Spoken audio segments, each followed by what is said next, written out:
दिल्लीला जाण्याच्या संदर्भात एकनाथ शिंदे यांनी माहिती दिली आणि यानंतर अजित पवारांनी सुद्धा तिन्ही प्रमुख नेते दिल्लीला जाणार आहेत असं सांगितलंय। तसंच दिल्लीमध्ये शहांच्या सोबत बैठकीच्या नंतर नवीन मुख्यमंत्री, 2 उपमुख्यमंत्र्यांसह सरकार अस्तित्वात येईल अशी माहिती सुद्धा अजित पवारांनी दिलेली आहे।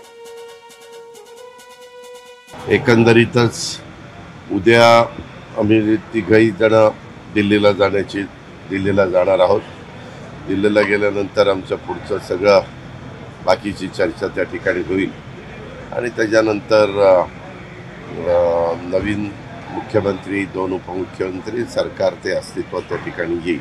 अतिशय खेळीमेळीच्या वातावरणामध्ये महायुतीचं सरकार, त्या सरकारमध्ये मुख्यमंत्री, 2 उपमुख्यमंत्री आणि मंत्रिमंडळ अशा उद्याच्या सगळ्या चर्चेच्या नंतर त्याला अंतिम स्वरूप येईल।